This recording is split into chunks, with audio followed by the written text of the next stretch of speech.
welcome to Africa 55, the wave of change. We are here again under a theme called Own Your Story. Today I'm with a beautiful lady called Angie. Um, Angie's here to actually grace us with her story, with her beautiful story about being a woman. She is actually owning her story. So thank you for watching our stories. Thank you for subscribing. We appreciate everything. Thank you so much. Okay, so we are here now, Sis Angie. As we did introduce there, that we're gonna have you in the here on our channel talking about owning your story. If you can just like introduce yourself a bit and tell us about yourself, who you are, what you're doing, and yeah, so that our viewers can actually get a bit of your profile. Okay. My name is Angeline Miriro. I'm a 32-year-old woman who's divorced.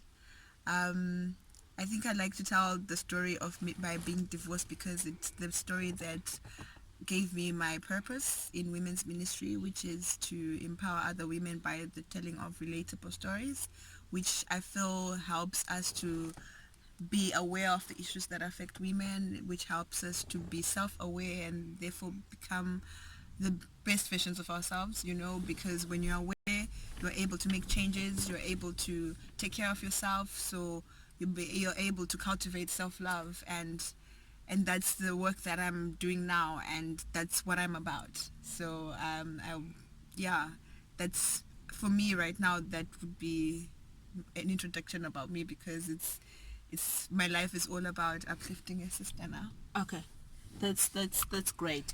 Not every woman is proud to say I'm a divorcee. Not everybody is proud to wear that badge. Right.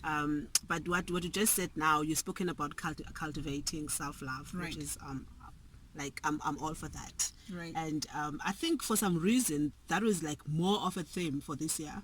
When I went to social platforms like social media platforms, everybody was talking about self-love. Yes. It's more like it's something that we just discovered as women, that okay, as much as you want to be loved, you want to be accepted, but I Yeah. think it's very important To have that self-love. to love yourself and accept yourself. So don't you feel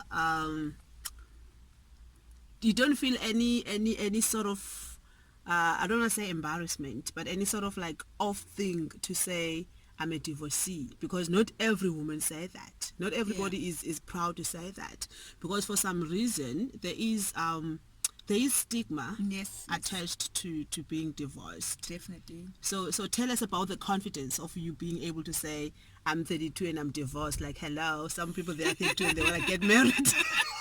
I, I think that it has been a journey. To be honest, the first time I shared my story, you said you saw my video just a couple of weeks ago. That's the very first time that I shared my story, and I shared with a couple of my sisters that before I decided to do that particular interview, I thought I had accepted that title, and I realized that I hadn't. I actually went through a week of feeling afraid of sharing my story and owning the fact that I am now a divorced 32-year-old.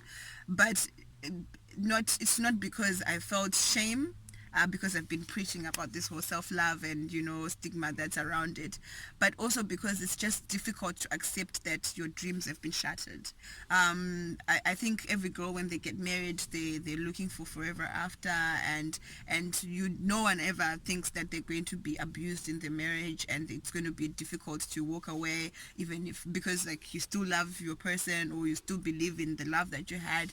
So there's a lot of things that are tied to owning it. It's not just about shame or stigma. It's really also internal struggles that you have to go through. And I think because I have been going through therapy, and that's why we're talking about self-love, because I realized that not having self-love is what actually was one of the reasons why I got predisposed to abuse in the first place. So I would just like to say that owning it is not a one day thing. I just didn't wake up and thought I can own it, but I've got a journey, I've got a struggle that I can say I walked through to get to this point. And where I am now is very comfortable. It's like I don't care whatever anyone else thinks. It's just about me, and it's my story, and if I have to help somebody, I must be able to own it. Yeah. 100%. I like the fact that you say you are comfortable, but at the same time you say my it's a people. journey. You know, Family.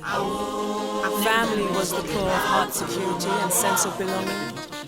Can you now look to your neighbor for help when the family pillar begins to chip and crumble? No, they too wear a mask of strange false contentment, but cry for solutions to family troubles. On the street, people take the lives of others, yet you remain silent. What holds your tongue?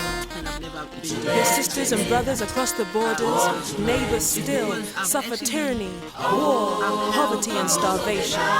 Yet you close your eyes to their faces of woe. Close your women who have been divorced and who have years who've been divorced for years. Right. But the way they express themselves, they are owning the story. That's actually why I came up with this concept of let's own our stories as women.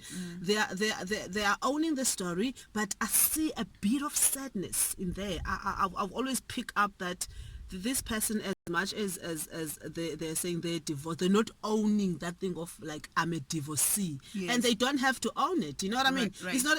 I don't think it's something that they're supposed to carry it and always be, Yeah. But for me, I find it very fascinating that you start your story introducing yourself by saying I'm a divorcee. Yes. And I'm this age. For me, it's like it's a gate for you to go into your story and say, Right. because one will ask, why are you 32 and a divorcee? Because we guys, we're not about saying why are you not sharing your story. We're about owning it. Yes. Because for me, even if you are at a point in your life where you are divorced, as much as you are comfortable with saying it or comfortable with it, then that's cool for me. Yes, You know. yes. So are you gonna tell us why? Because you mentioned something that even the fact that you have a story now, obviously something happened to you, you know, and you please correct me if I'm wrong. I think you said that in the first place you were not having that self-love 100%. That's why you actually ended up having a story that you are actually about to open to us about it. Why that, if I may ask? Why did I not have self-love? Yeah, why you felt like you did not have it, you know? Okay. So I think the discovery part of in fact, let me just go back to why I got divorced. I got divorced because I realized, or I had to face the fact that I was in an emotionally abusive situation. So after that, I knew that there were some psychological issues that I had to deal with. So immediately after I got divorced, I started therapy. And during therapy, I was ready to understand myself, because throughout the whole situation, I felt like I was going crazy, so I didn't understand myself. I didn't know what I was about anymore, and I felt like I lost myself, so to speak. So when I went to therapy, I was open to meeting myself and understanding who I am and all of that. And one thing that was apparent was that I had not accepted who I was in the beginning. So this is where I've picked up that I didn't have self-love, because you cannot take care of yourself if you don't know who you are, and if you don't know what you desire or what you want and need. And so it was so apparent, if I may say so myself, that when I started therapy, I had no self-love, or I didn't understand the concept of self-love, and that's why I was looking for validation from outside, and that's why I got to a position where I imploded, because I felt like I couldn't help myself, or I couldn't be happy without other people. Okay. Yeah. So what you're trying to say here is you needed you were vulnerable because you were still it's more like you needed more validation Yes. from outside reality, basically. That's Yes. why you were in that situation where now you could be emotionally abused. Yes. Some people, they're asking, what is emotional abuse? Yeah. Well, emotional abuse is going to be very difficult to even explain and expand, but emotional abuse is when somebody is verbally abusing you, but people can manipulate you with words, right?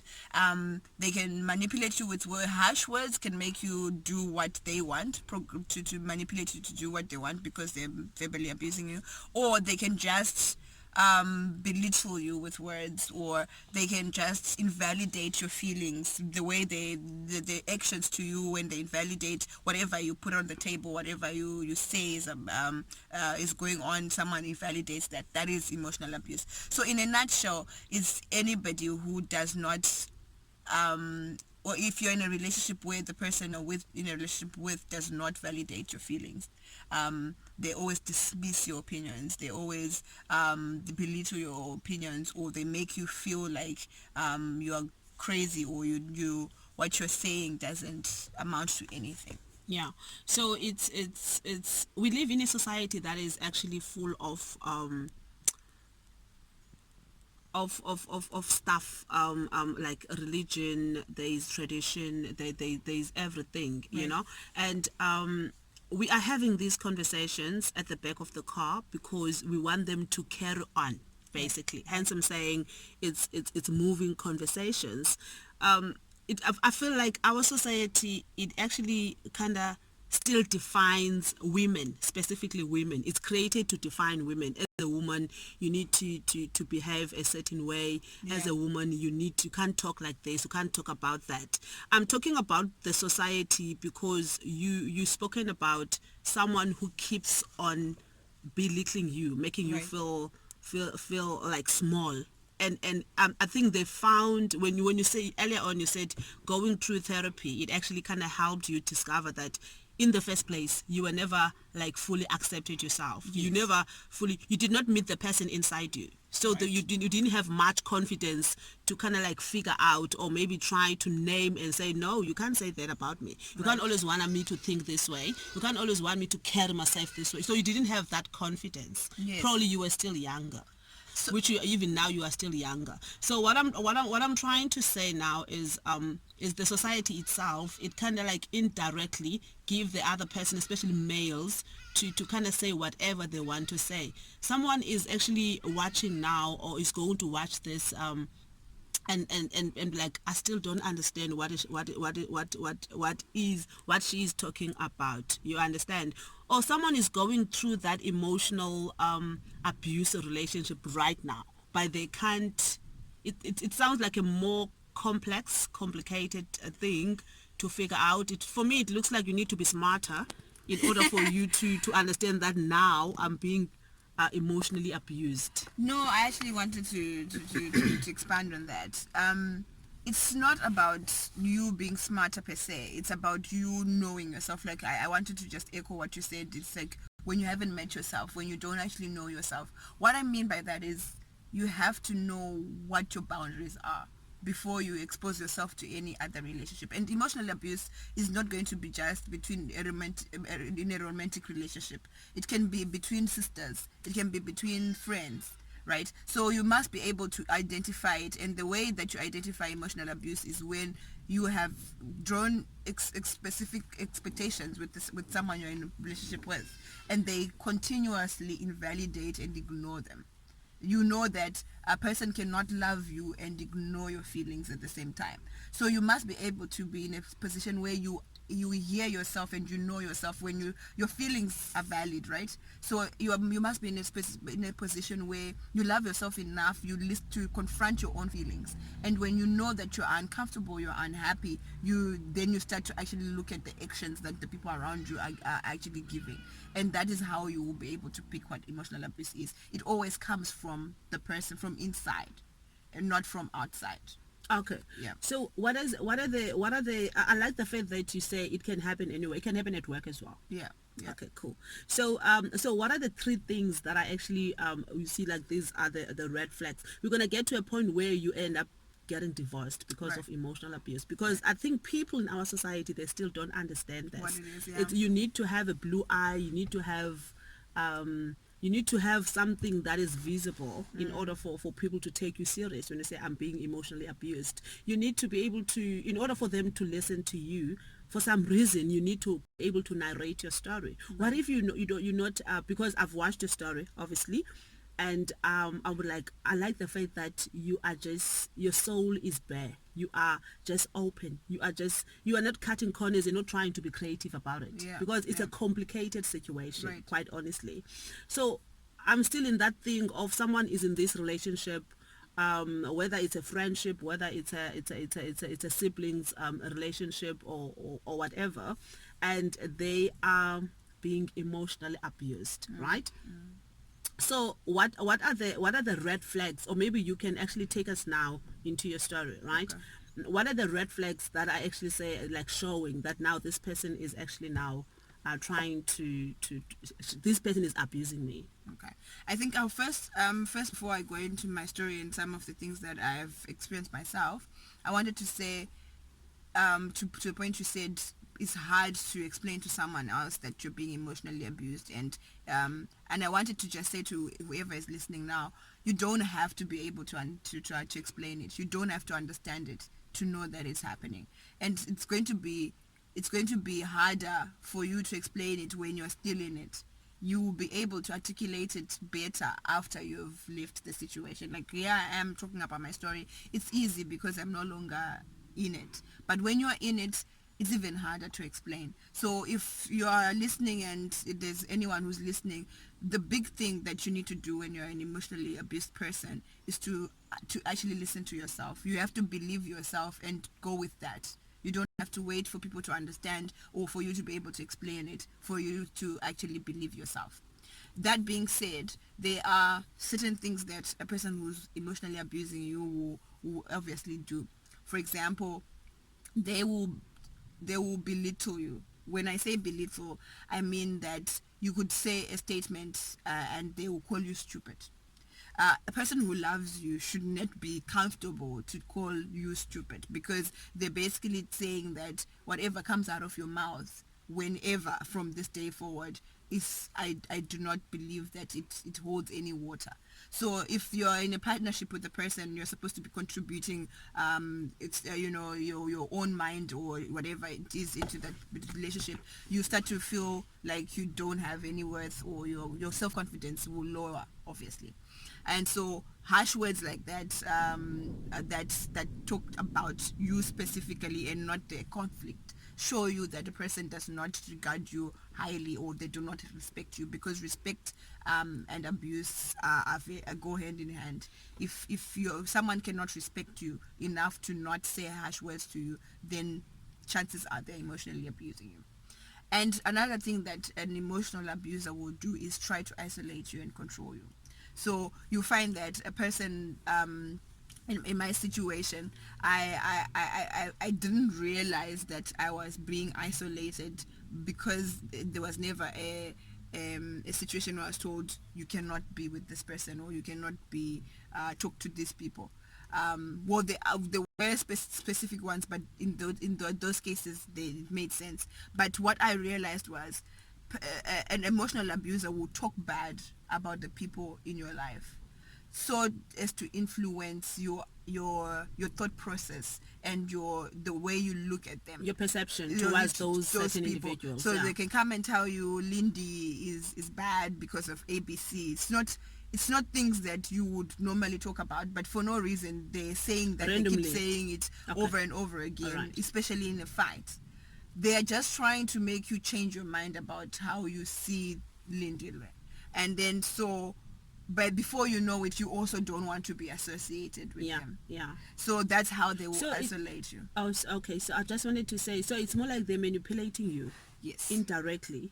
Definitely. So flip. everything that, if you're in an emotional abusive situation, you're being manipulated.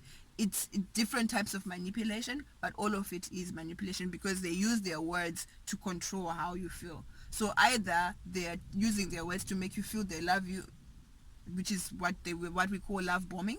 So they know you Lindy likes affirmation, and they know if I tell her she's beautiful, if I tell her she's doing things right, she's going to believe that I love her. So when it's time for you to actually feel that this guy is, or this girl or this person is emotionally abusing me, they notice it and they start giving you what says they love you. Oh wow. Right. Okay. So So I just wanted to stop there a bit. This emotional abuse thing that is happening in our society. right. It's happening in our. You've spoken about friendship, at home, at work, and in a romantic relationship. So let's talk more about love bombing. You've spoken about love bombing, and can you just touch a bit on that? Okay. So love bombing is just basically when somebody makes you feel pain, heart pain, and they're aware that they've made you feel that they want you to get out of it, because they know it's enough for you to leave them. So they will do whatever is your love language in excess. So for example, if you like gifts, they will make sure they're giving you a lot of gifts during that time. How you can recognize it to be love bombing is that they withhold whatever it is that they give you when things are fine. But when you are now sad, they will give it in excess so that you forget. It is basically just to make you forget the pain that they put you through. So you can notice that it only comes after conflict. It only comes after you've been feeling hurt, and it comes in a way that it's so excessive. That's what love bombing is. So do they love you, or they just, I'm trying to, what is the intention, is to make you forget about the pain that they've actually caused? Yeah, so it's all about manipulation, right? So your abuser is also going to believe that they love you. They just don't love you right. They love you if you're doing, their love is conditional, so to speak. So whatever they're doing is not the actual definition of love, because someone who loves you lets you be. You're free to express yourself. They validate you, and they care about your feelings. But a person who's abusing you, they just want you to do what they want you to do at the time that they want you to do it. So if they want your company, they want to have fun with you, but you're sad, for them it's not important for you to unpack your feelings and make you feel happy in a way that you've dealt with your feelings. They want you to quickly get over it. So what the quickest way is to make you believe, or to put you on a cloud nine, so to speak, so that you can do what they want. So if it's going to be giving you a lot of gifts, you quickly forget that you were in pain and you're already in a honeymoon phase with them again. So that's the reason why they love bomb. Okay. Wow. I'm sure most of us were not really aware of that, Yeah. Some like most people, they have experienced it, but they didn't know it's they didn't have a tag. Yeah. Do you know, sometimes when something has a sort of like a description, then you are actually easy to notice it. Right. But it's, for me, it sounds like something very dangerous, because it, for them to be able to know what you like and be able to give it to you, it's like they have actually sat down and discovered, or maybe they've read you, they've studied you basically. Yes. And they know how you act when. Yeah, so your abuser is always going to be someone it's who creepy. knows you. So no one can abuse you before they know you. So when you're vulnerable, when you're giving of yourself, you are expecting that someone would understand you and then treat you right. But someone can also use it against you. So an abuser is always taking in this information that you give them only to use it against you. It doesn't help them understand who you are, and they don't care about making you happy and using the information that they know to understand or to tailor their communication better. They do it to manipulate you. So everything that you have shared with an abuser can be used against you, whether you have shared about your friends, your family, your personal fears. Those are the things that they can use to either validate you, which is the love bombing, or actually destroy you, which is the abuse. Wow. So they always have a plan. They actually it's like they're like predators. of some sort. I would say that anyone who's in a position of being an abuser is someone who's always playing a game. It's, for me, manipulation. From what I've seen, it's a manipulation game. It's they always know, if I do this gets me that. If I do this gets me that. And you're busy there thinking someone loves you, but they're just trying to get a reaction. From everything that they do is to get a sort of reaction from you. Wow. Okay, so without wasting any time, Sis Angie, we are actually like ready to hear what happened to you. What is it that made you take a decision to, because you opened your story with like a big thing that I'm a divorcee, you know? Right. So I want to know if you can just share with our viewers like out there, what was the pushing point? What was the thing that really made you decide that, okay, I can't take it anymore? We if you can just try to gently like get us into your story, anyhow you want to tell it, what exactly happened to you. As I said to you, as women, as much as we want to own our stories, Right. but sometimes we can't put a finger on what is it that is bothering me. Right. Like when we were speaking off camera, you spoken about now you actually said it's that feeling, that like hurting feeling inside you, you know. Right. So what is it that for me, if we can name these things, like now you've spoken about love bombing, you've spoken about, what else did you speak about? I think there's two things that are actually points that I actually got from you that you've spoken about. And if for me, if we can actually be able to put a finger on these things, then some like young women, young girls out there, they would actually see these things before they could actually get deeper into them. Because obviously when you are in a relationship, it doesn't matter what type of relationship you have with someone, you kind of like open yourself to those people, that I'm this kind of a person, I'm outgoing, I like this, and you kind of like tell these people about your community as well, because you mentioned your family, your people that are around you. So because you're kind of like feeling comfortable, Right. without knowing that this person is actually trying. For me, I don't think these people, they actually loved you in the first place. Right. It might happen that they maybe saw you from a distance, or they like the idea of being with you and they can't express themselves. Right. I'm trying to figure out what is it that they're looking for, like that they want to gain for like out of the whole thing. Because why would you hurt someone like so deep? Because for me, you can be physically like hurt, Right. like you can just like break something or have a wound, but you're gonna heal, obviously you're gonna feel bad, but emotions, it takes time to recover, dude, you know. Yeah. Yeah. So what is it that makes a person who actually declares to you, I say to you, I love you, Angie, but again, I have this thing to like, I'm able to hurt your feelings. So I think there's so many answers to your question. It's a very broad question, in that people hurt people because they're hurt, right? And there's different kind of reasons why some people are abusers, and some of these people are abusers and they don't even know it. So why I focus on telling my story or owning my story, is because I feel that it's more an issue of each individual protecting themselves from abuse, other than trying to understand why abusers abuse, if you get what I mean. Because some people are abused and they just don't know. So what I've realized is that the people that are being abused allow abuse.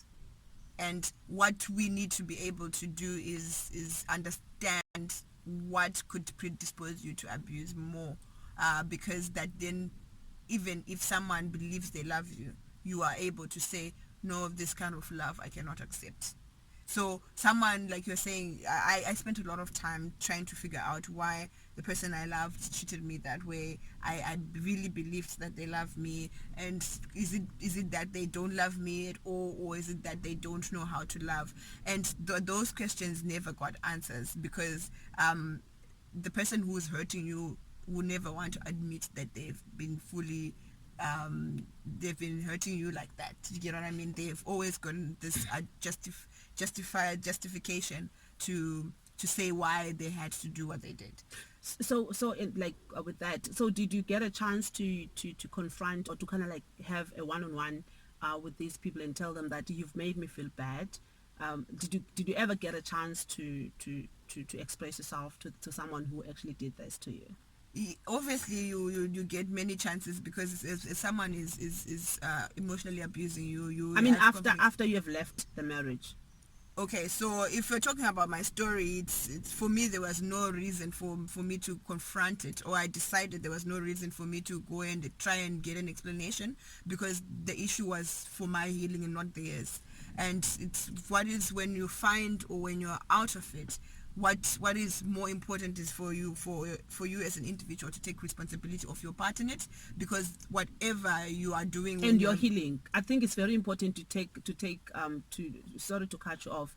I like what you said, that it was what was more important to you was actually your healing. Yes, Because I get the feeling that whenever people they do certain stuff to people, they know about it. right. So you saying you did this for me, it's kind of like pointless at some point. But people they speak about closure. Hence, I'm asking. They speak about closure. Yeah. So that's what I'm trying to actually get into, in that closure is relative, I guess, because what you're talking about is, are you accepting your situation?